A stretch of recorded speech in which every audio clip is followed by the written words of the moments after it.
Hello and welcome to Colred Plays Raid Shadow Legends. I am Colred. Thank you for joining me.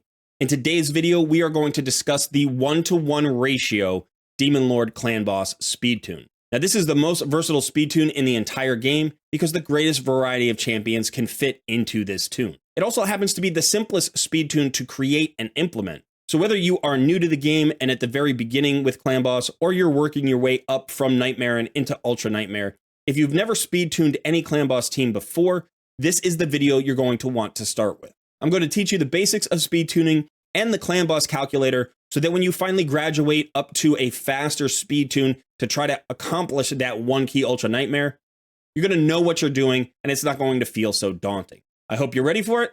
Let's get started.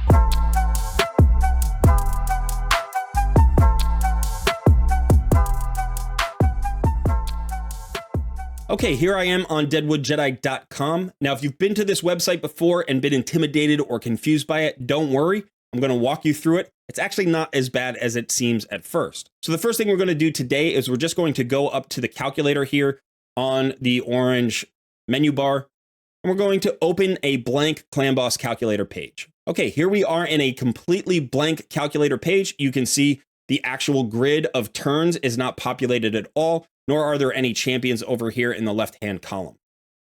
Let me get myself out of the way so we can see this a little more easily. Okay, now the first thing I want you to take note of is in the upper left-hand corner, it says that the Clan Boss difficulty is currently set to Ultra Nightmare, the Affinity is Void, and the speed of the Clan Boss is 190. Now what I'm going to do today is I'm going to try to build a 1-to-1 ratio team for my Noob versus Pro account, and I'm actually just moving on to Nightmare. So I'm going to click on this drop-down menu and change it to Nightmare, and you'll see that the speed drops to 170. Now, one thing you need to understand about speed tuning is you can run a little bit slower than the boss, or you can run a little bit faster than the boss, and either one is going to work. If you run slower than the boss, during turn 1, the boss will go first, and if you're running faster, you will go first, and then the Clan Boss will go. But in either case, what's going to happen is you are going to take one turn, and the Clan Boss is going to take one turn, and then you're going to switch back and forth, and that's the 1-to-1 ratio. For every one turn of yours, the Clan Boss gets one turn. Now in the calculator here, each of these colored entries is a spot for a champion, and I'm not going to put in any champions just yet, but I'm going to start populating some speeds. Now I'm going to create a team that is slightly faster than this Nightmare Clan Boss, so I want my slowest champion to be at least 171 speed. So that's what I'm going to put in here for this orange champion. Now, as you can see, the grid has been populated with the orange champion, who is now going one turn for every Clan Boss turn. Nobody else is in the team yet, so that's it. We have orange, then Clan Boss, orange, then Clan Boss. Now, if you don't quite understand the grid, the way the grid works is that the first column over there on the left is the AoE or A1 of the Clan Boss. So that's the first AoE. The middle column is the AoE 2 of the Clan Boss, and then the third column over here is the stun of the Clan Boss. So remember that the Clan Boss works in 3 turn cycles: AoE 1, AoE 2, stun. AoE 1, AoE 2, stun. Okay, now I'm going to continue to populate my team, and each champion as I move up the colors is going to be a little bit faster than the previous one. Okay, so here we are. Now we have this rainbow of colors, but remember that each color bar corresponds to a single champion. So my blue champion, who is running at 183 speed, is the fastest and therefore goes first. And then each subsequent champion is slower down until orange, who goes last. My entire team goes once, and then the Clan Boss goes once. And then my entire team goes again once, and then the Clan Boss goes again once, and so on and so forth for the entirety of all 50 turns. Now, there are only 50 turns in the Clan Boss calculator, because if you've speed tuned that far, it will continue indefinitely with that speed tune. But remember, on turn 50, if you're running an unkillable team, that team will lose its unkillable status and can potentially be killed right at turn 50. So there's really no need for the calculator to go past turn 50, but to speed tune properly, you typically don't have to go past turn 15. So up at the top here, you basically need maybe 4 or 5 rows of this speed tune to know whether or not you're properly tuned. Now, in order for this speed tune to stay true, there are a few things that we need to consider. One is we can't bring any champions in who have turn meter fill. We can't bring any champions with a speed buff. And potentially we can't bring in any champions who have an extra turn mechanic. So for this speed tune, we're going to avoid those three things. You can potentially bring those things into a speed tune, but those are more advanced speed tunes, and so we're going to leave that for a later video. Now, I do want this speed tune to be completely affinity friendly, and so I'm going to try to build it with that in mind. In order to make it affinity friendly, I'm going to have to be able to deal with the Spirit Affinity clan boss. So up here where it says Affinity, I'm going to switch this to Spirit Affinity. And what you can see is that just changed the speed tune. And the reason is because on the Spirit Affinity clan boss's AoE 2, which is the middle column, the clan boss applies a slow to your entire team.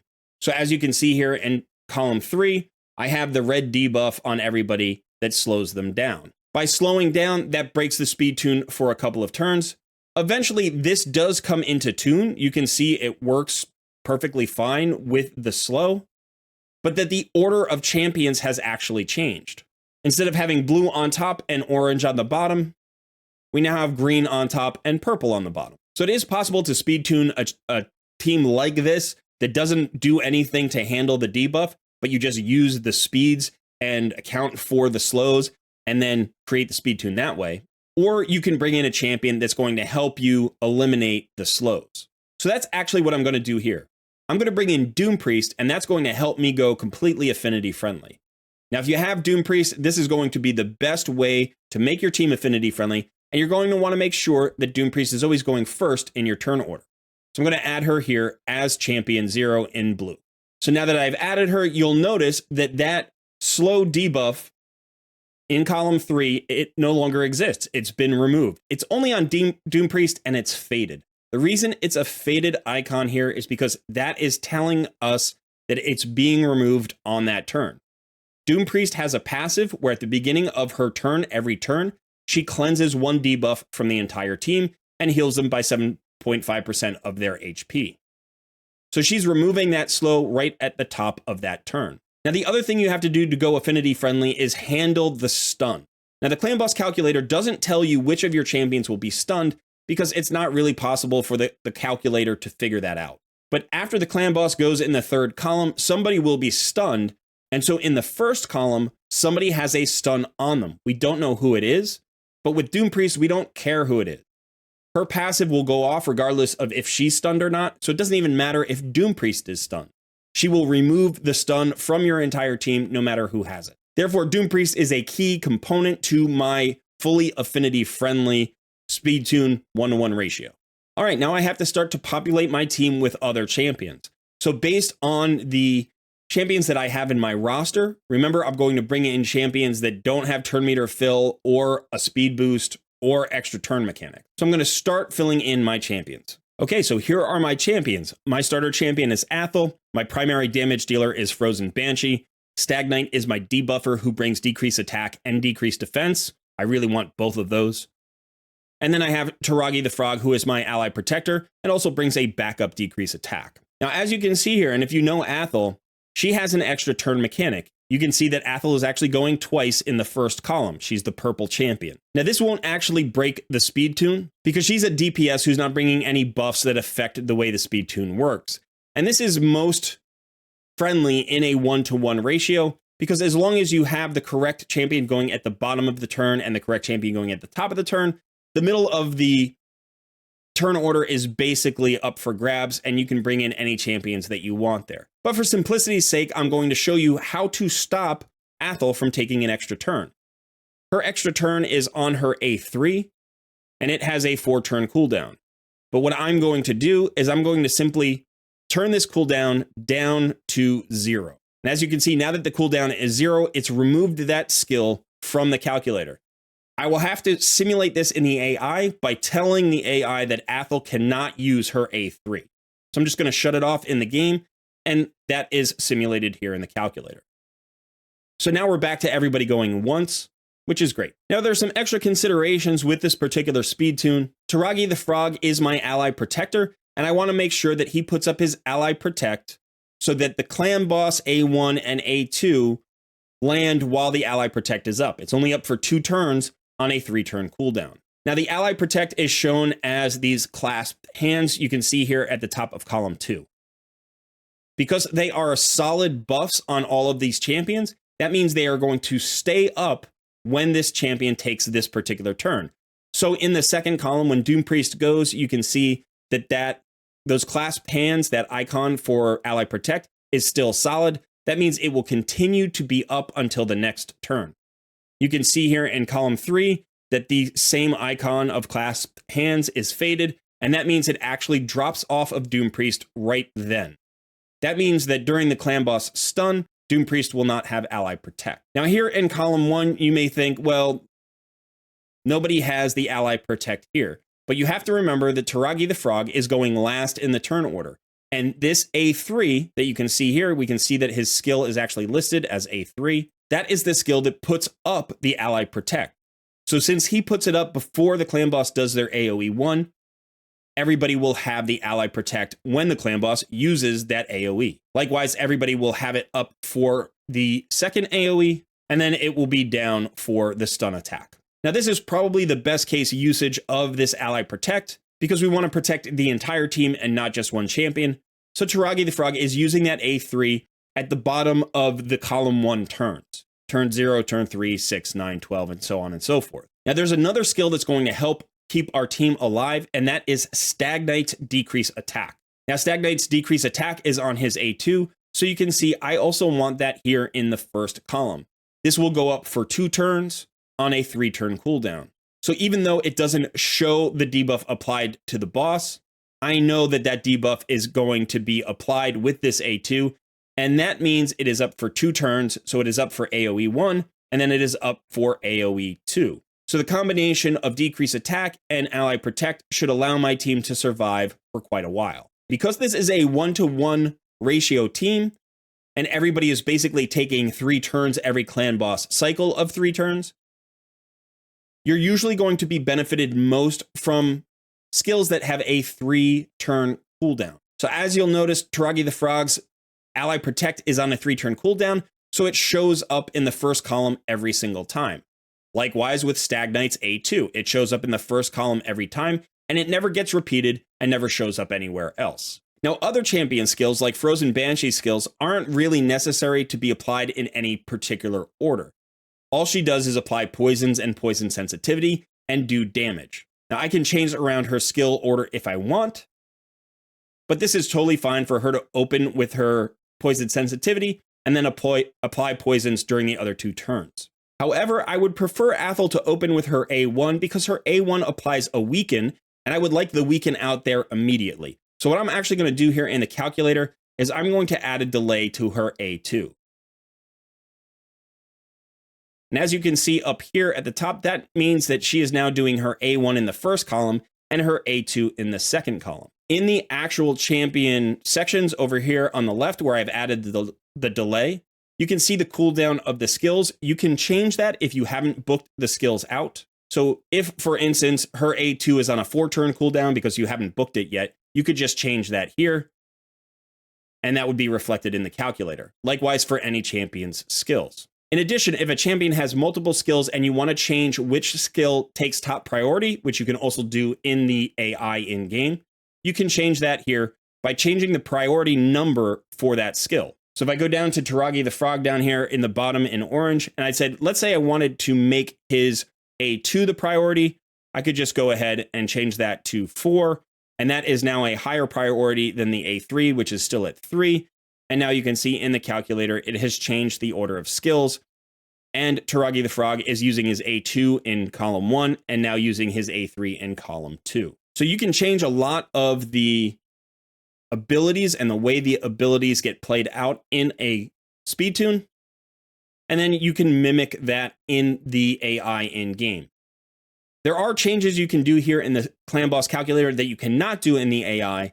And that would just indicate that you will have to manual the opening of that particular speed tune. Today's speed tune, we want to be 100% full auto right from the get-go, so we're not going to add any of those kinds of changes. Okay, so this is just a theoretical speed tune because, in fact, I have not built my champions at these speeds. My champions are actually running faster. So what I've had to do is I've had to find a different 1-to-1 speed tune. And to show you why it matters what speed you're running at, I'm going to take the Doom Priest here, who's at the beginning of the turn order, and I'm just going to speed her up. And you're going to see that there is some leeway, that as I speed her up, she's up to 188. The speed tune has not changed. That means that these speeds don't have to be exact. There is some leeway in these speeds. But as I continue to increase her speed, she will eventually get to a point where the speed tune changes. Here at 192 speed, she now takes 2 turns on turn 3. That changes the order of the rotation, and you can see that it still comes into tune. The speed tune still comes into tune on turn 9, and then that order is repeated the whole way. But now Taragi the Frog is first in the turn order and Doom Priest is last, which is not a beneficial way to speed tune. We want Taragi the Frog at the bottom and Doom Priest at the top. Now, if we continue to increase her speed, it's going to continue to change the tune. You can see it changing over and over again. Now it comes into tune much faster. Here it comes into tune on tune 4. And when we say comes into tune, basically what that means is that cycle starts the repetition. So as you can see, turn 4 and 5 are exactly the same as all of the subsequent turns. So it comes into tune on turn 4. But here again, now we have Athel at the top and Taragi the Frog is back at the bottom, but Doom Priest is not in a good spot. So if you have different speeds, you can play around with the speeds of your champions to try to find a tune that works for the speeds that you have. Maybe you have to tweak the speeds a little bit in order to make them fit into tune, and that's to be expected. Right now, I'm going to show you the tune that I've created for my champions with the speeds they're currently running at. Okay, so this is my actual speed tune here. As you can see, it contains the same champions as before, but the order is a little bit different, or their location is a little bit different, because this is actually how I've put them into the roster in the game. So I'm not going from fastest to slowest now, I'm just going based on the order I want them to be on the team. Now, one thing that you have to remember, when entering your champions into the calculator and putting in their speed, you have to add the sets that they are wearing to the calculator. So here there's a drop-down menu that includes any sets that affect the speed of your champion. So obviously speed or perception add speed to your build, but so do righteous and potentially protection, instinct, and impulse. So if you have any of those on your champion, you need to enter the exact combination of those sets here. So my Athel is not wearing any of those sets. She is using Lore of Steel Mastery, but that doesn't really affect her here. So you can see that her 181 speed is actually legitimately 181. Now, my Taragi the Frog is actually using a perception set. Just one perception set. I'm going to enter that here, and he is not using Lore of Steel. But you can see that his true speed is not quite 181. It's actually 180.79. Now that matters because even though he's showing 181 in game, he's actually running a little bit slower than that. Now in this case, it doesn't matter that much because if he were at 181 and tied with Athel, the order in which those champions are put onto the team determines who goes first. So since Athel is going to be my leader, she would go before Taragi the Frog. But if I had Taragi in the lead, he would actually still go second here because he is fractionally slower than Athel. Okay, now the reason I had to actually build this speed tune the way it is because my Stag Knight was running very fast at 207. Now I messed around with the speeds and I was able to find a speed tune using his 207 speed. And in fact, I had to increase the speeds of everybody else on my team by just like 3 or 4 speed in order to make them fit into this speed tune. Okay, so if you look at the actual speed tune, you can see that it doesn't tune right away. In fact, it doesn't actually tune all the way until turn 8. So in turn 8, Doom Priest is going first, Taragi the Frog is going last, and that order is repeated all the way down. Now this is on Void Affinity, so I'm going to go ahead and change it to Spirit Affinity. And you'll see that the speed tune changes slightly, but it still comes into tune, in this case, on turn 7, rather than turn 8, and that tune stays true all the way through the calculator. So even though I don't have a perfect setup on turn 3, or turn 2, rather, the third clan boss column, this tune still works for all affinities. Again, I want to check to make sure that Taragi the Frog is using his A3 in column 1, and Stag Knight is likewise using his A2 in column 1, and they are both doing that. Doom Priest is at the top of the order, Taragi the Frog is at the bottom, and everything is copacetic. All right, so let's get into game and actually see this speed tune in action. Okay, so here we are in the clan boss, and you can see my speed tune is set up. I'll take you into team setup to show you what I've done. So here you can see the speeds of 181 for Athel and Taragi, but remember Taragi is fractionally slower. Stag Knight's at 207, Frozen Banshee's at 204, and Doom Priest is at 187. The only thing I've done in terms of the AI is I have asked Stag Knight to open with his A1, because in the Void Affinity setup, that's going to allow me to get that A2 on both AoEs. His A2 is his decrease attack. In addition, I have turned off Athel's extra turn, just so we don't have any extra turn mechanics in the speed tune. Okay, so now we're going to do this on auto. It should be full auto, and we're just going to let it play and see what happens. There's the AoE. Everybody's got the ally protect. You could see Taragi the Frog take the damage. We're coming up to the stun. In this case, Athel is stunned, but Doom Priest clears the stun before Athel's turn, so Athel doesn't lose a turn. Again, ally protect goes up before the AoE. Stag Knight's decrease attack is out there. We also have the poison sensitivity and the poisons from Frozen Banshee. AoE 2. And then we're moving towards the next stun. Now remember, we don't come perfectly into tune until turn 8, so we're not quite there yet. And that's why some people haven't had their ally protects up. Now just as a quick note, my Frozen Banshee is in a Relentless set, so she will occasionally go twice. She just got an extra turn right there. And that will also prevent her from having the ally protect up every single time.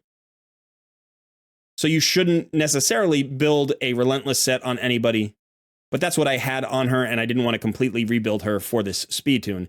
And in fact, because she's the DPS, I don't think it'll be a problem. She's not likely to be the stun target, and she's not likely to be the first one to die anyway. And so as a result, it's okay if she doesn't have the ally protect up 100% of the time. You can see that my Doom Priest is level 50, so she obviously doesn't have the tier 6 mastery. That would improve the damage a little bit here, and also increase her survivability. She's the one putting up the increased attacks. That improves Athel's damage, and Stag Knight's damage, and Frozen Banshee's damage, and her own damage. In fact, everybody's damage. But that isn't booked out, so it's not going to be up that often. Again, there's the stun cleansed by Doom Priest. Now, Athel is in a lifesteal set, so she's great as the stun target, because even if she gets hit pretty hard, she's going to heal herself back up. I'm hoping to get to 20 turns here. I'd like to clear a 3 key for Nightmare, which would be about 13 million. I don't know if we're quite there yet. I think with Doom Priest at level 60 and fully maxed out, we would be there. But we'll see if we can't get over 10 at least. If we could get to 11 or 12, then I'm going to feel pretty comfortable that this team is going to be able to 3-key Nightmare. At least for this Affinity. I was very close to dead there from Doom Priest. So she's going to die soon on an AoE, probably. There she went. She actually died to the poisons. And so we got to 11 million and turned 22 before she actually died. And that's pretty good. I think that once she's level 60 and we have that, it would be War Master. We have War Master on her. She's going to bring a little bit of extra damage and a little bit of extra survivability. And as you can see, we're getting close to that 13 million 3-key Nightmare threshold.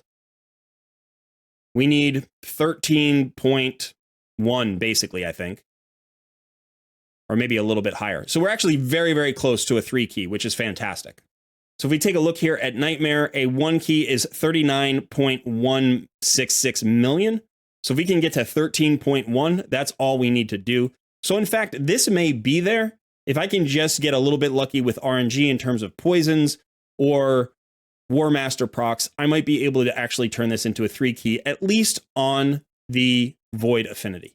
Now, very quickly, I just want to talk about some ways that you can maximize the damage that you're going to get out of a 1-to-1 ratio team. Because it's running so slowly, you're not taking more turns than the boss, so you're only getting the sort of limited number of attacks that a 1-to-1 ratio brings. But there are ways to get extra attacks and extra damage out of a 1-to-1 ratio team. So the very first thing is the thing I already mentioned here, which is the masteries. So if you can get your 6-star masteries and get all the way down to either War Master or Giant Slayer for every single champion on your team, you're going to get a lot more damage out of your team. It doesn't matter what the role is. In this particular case, Doom Priest is just the cleanser and healer, but she's going to get 1 attack for every turn. We lasted about 22 turns or 23 turns. That's 23 opportunities to land War Master. A second way to get extra damage onto the clan boss in a 1-to-1 ratio is to bring a counter attack. Now you can bring a counter attack champion, or you can bring counter attack accessories. So in this particular case, on my Athel, you can see I have a revenge banner here, which gives her a 5% chance to counter attack when hit. Now this is especially important on my Athel, because not only is she a hard hitting champion, and she has Giant Slayer procs on her A1, but she also has an A1 that brings a weaken. So anybody that has an effective A1 can get a lot of value out of extra counterattack. If you have one of the 3 AoE counterattack champions in the game, that's Skull Crusher, Valkyrie, and Martyr. If you have any of those 3, that can be a great champion to bring into a 1-to-1 ratio team to improve the damage that your team puts out. You can also use counterattack masteries like I've done here with Taragi the Frog. As you can see, he has Retribution, which gives him a chance to counterattack when he loses 25% of his max HP or more from a single hit. And then he also has a chance to counterattack when the enemy applies a stun to any ally. So if you're going down the defensive tree, you can use these 2 masteries as well. And in this case, it's good because remember that Taragi the Frog also has that decrease attack on his A1. So more War Master procs and also more opportunities to make sure that the clan boss is debuffed properly. Finally, another way you can get extra damage out of your 1-to-1 ratio team is to bring an ally attack champion. In this case, I have Creola Witcharm. She's not on my team yet because I'm still building her out, but she has an A2 that when fully booked has a 100% chance of teaming up with 3 random allies to attack a random enemy. It's a random enemy, but in the clan boss fight, there's only 1 enemy, so it's not random. They're all going to attack the clan boss. And again, that means 3 more attacks from the allies, who now have opportunities to land their War Master and Giant Slayer procs. And remember all of those great A1s. Taragi the Frog has a decrease attack, Athel has a weaken, and Frozen Banshee has poisons. And I will actually mention this now because I said it before that my Frozen Banshee is in a Relentless set. So if you have a champion that is basically just a damage dealer, you can potentially put them in a Relentless set. Remember that that means they may outrun their buffs, and that may reduce their survivability. But depending on the state of your team and what's going on, your Relentless champ may actually not be in threat of dying. So as you can see from my run, that Frozen Banshee did not die first. In fact, I think she died second, but only after Doom Priest died. And so she is not the bottleneck on the team, and therefore I can get away with putting her in a Relentless set. Okay, so that is it for the 1-to-1 ratio clan boss team. As you can see from the clan boss calculator, it still takes a little bit of understanding and tweaking to get it to work, but it is by far the simplest tune to start with. And it's usually the best one to start with if you are, say, at brutal difficulty or below. You always want to experiment with your speed tunes and make sure that an untuned team of different champions isn't better than your speed tune. So for instance, on my account, I have Runekeeper Dazdurk and Deacon Armstrong, both who give turn meter fill, and I don't have a speed tune for those 2 champions, but the extra turns I get actually matches the damage of my current speed tune, and I get just around 14 or 15 million on Void of Nightmare Clan Boss. So that team's a little bit better, but I think by the time I get my Doom Priest up to 60, these 2 speed tunes will actually be right around the same in terms of their damage output. And the reason that's important to me is because that will allow me to free up my Deacon Armstrong and my Runekeeper Dazdurk to go even faster without breaking a clan boss speed tune.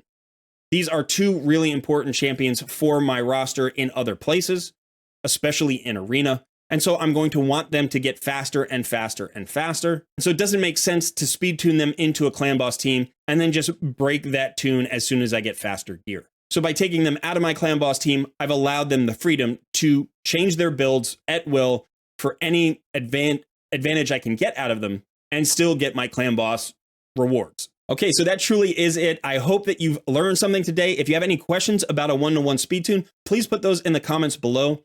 Likewise, if you use a 1-to-1 speed tune and you want to share it with the community, put that in the comments below. I'd love to find the creative ways that people approach speed tuning. And one-to-one is so versatile that there are literally thousands of different ways that you can tune a team. So tell me your favorite one-to-one ratio speed tune and let everybody marvel at your clan boss solution. Just a quick reminder, don't forget to hit the like button for this video, subscribe to the channel if you haven't already, and consider joining our Discord community. Thanks so much for hanging out. I've been Colred, and I will see you in another video soon.